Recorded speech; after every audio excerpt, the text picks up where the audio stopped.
Kuya, sundan mo yan. Sige po, ma'am. Sinasabi ko na nga ba may tinatago ka sa akin.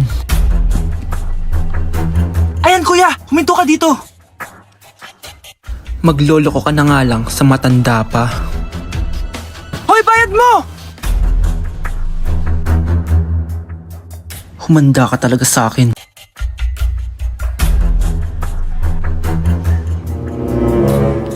Ang sweet niyo naman. May paregalo ka pa, ha?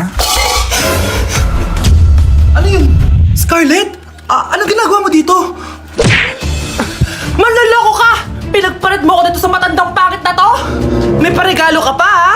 Sa akin nga wala kang binibigyan na regalo Scarlett, magpapaliwanag ako. Manahimik ka! At ikaw naman, matandang pangit? Sayong-sayo na tong boyfriend ko! Magsama kayong dalawa! Aba, walang respeto tong girlfriend mo Ano pinagsasabi mo, Scarlett? Nanay ko to. Excuse mo lang yan! Mukha nga nagtatago ka kanina Nagtatago ako kasi isusurprise namin yung tatay ko. Ganito babae ba yung gusto mo, anak? Yung walang modo? Nay, pagpasensyahan niyo na siya. Tita, sorry po. Anong sorry? Matandang pangit ako, di ba? Lumayas ka dito, babae ka! Sorry na, tita. Ayaw mo lumayas, ha? Brownie! Good boy. Tumakbo ka na! Unang tanong, magbigay ng bagay na nagsisimula sa letrang K. Okay, Samantha? Kuko? Kuko is 3 points lang. Sayang! Okay, ikaw naman, Scarlett. Sisimula sa K?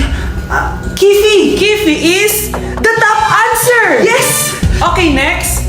Magbigay ng parte ng katawan. Scarlett, dahil ikaw ang nakahula ng top answer, ikaw ang mauuna. Pantog! Basic. Pantog is 10 points. Ha? Bakit 10 lang? Samantha, pwede ka pang bumawi. Parte ng katawan?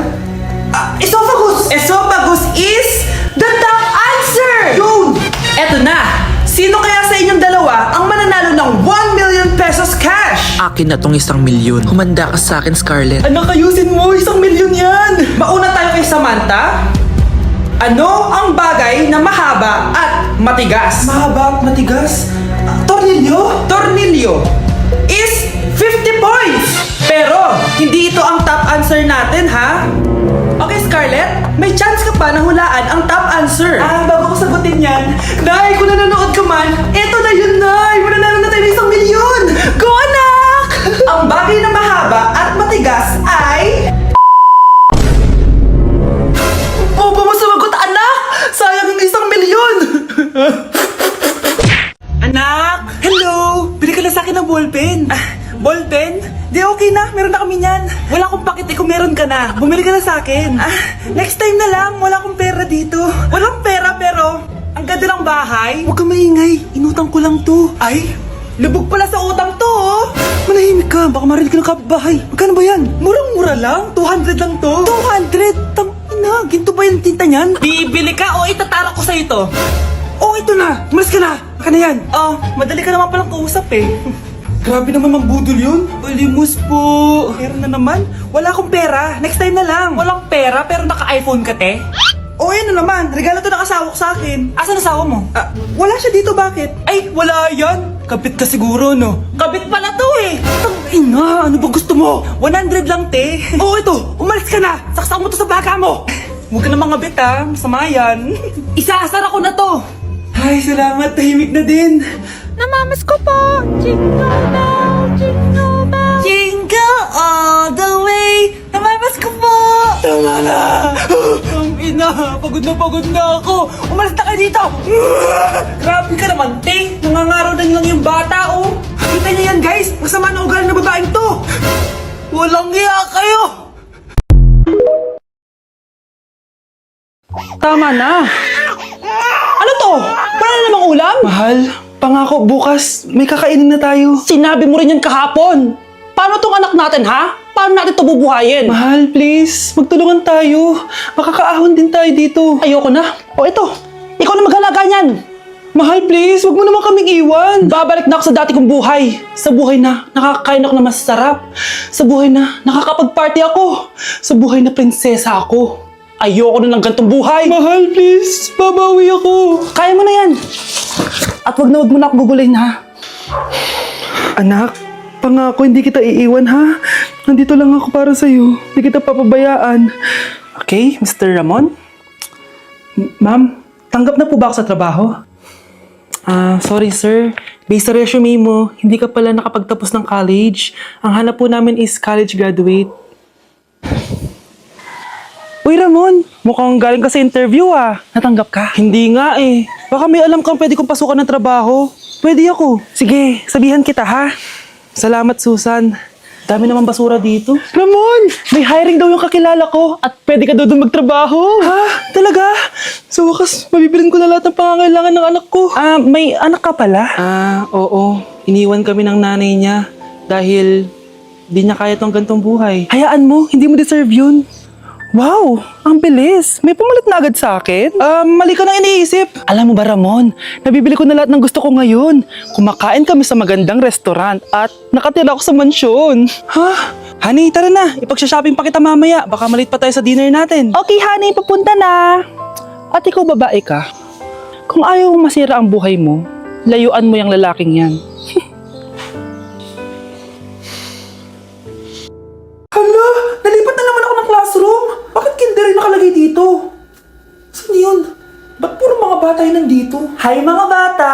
Ang lesson natin ngayon ay addition. Sino dito ang makakasagot ng 1 plus 1? Ang dali naman na lesson dito. Ma'am, 1 plus 1 is equals to 2. Correct! Mga bata, 5 claps para kay Scarlett. Hindi niyo ba alam yun? Mga bata, science na tayo ha? Ilan ang planeta sa solar system natin? Ba't lang nagtataas ng kamay? Ma'am, there are 8 planets in our solar system. Correct! Siguro nag-a-advance reading si Scarlett. Lu, ba't parang walang alam yung mga kaklase ko? Okay, tatatakan ko ng star sa kamay ang makakasagot neto. What are the primary colors? Ha? Ba't ang dadali na subject dito? Last sem, nag-research lang ako eh. Ma'am, the primary colors are red, blue, and yellow. Wow! Mukhang may magiging top 1 na tayo Hala, mukhang magiging top 1 pa ako dito. Namali siya ng classroom. Okay. Scarlett Iha, namali ka daw ng classroom, oo. Lumipat ka na lang dun sa grade 12. Ano? Siya ba'y napunta sa kinder? Alright, may bagong dating tayo, class. Miss, pwede mo bang sagutin itong nasa blackboard? Ano yan? Madali lang yan. Madali? Sir, babalik na lang pala ako sa kinder. Buti ba doon magiging top 1 ako? Bye! Hello, nalipat na naman ako. Nasaan na naman yun? Ha? Kailan pa nag-aircon sa classroom namin? Alamig. Class, bring out your iPad and Apple Pencil. Mag-lecture tayo, okay? Kopyahin niyo yung nasa projector. Ano daw? iPad na gamit ngayon? Grabe, ang yayaman naman ng mga tao dito. Ma'am, pwede mo ba ako magsulat sa notebook? Ha? Wala kang iPad? Class, di ba nasa school requirement natin na dapat may iPad kayo, okay? So, babalik ka na sa nanay mo. Di na uso yung notebook dito. Wala naman kami pambili nun eh. Oh, class, i-share nyo naman kung saan kayo pumupunta tuwing weekends. Ma'am, nasa Japan po kami tuwing weekends kasi malamig dun tapos may snow pa. Ma'am, sa Paris po kami. Nandun po kasi yung Eiffel Tower tapos sila mami po kasi mahilig mag-shopping dun eh. Lu, ang bongga naman ng mga to. Oh, ikaw Scarlett. Sa kwarto ko lang po ma'am. Kailangan po ba umalis? Hindi naman. Siguro mas gusto ni Scarlett yung nagpapahinga siya sa magandang kwarto niya. Class, magkukulak ako ng class funds ha? 1,000 each student lang. Ha? 1,000 yung class funds dito? Ma'am, card po yung mode of payment ko. Sure, patap na lang. Ayan, ma'am, ako din po card. Ayan, okay na. Wala na akong pera. Ma'am, pwede ba ako bumalik sa dati kong school? Ang yayaman kasi ng mga tao dito eh. Ay, ganun ba? O sige, i-drop na lang kita ha? O ito po ma'am, card na lang. National ID.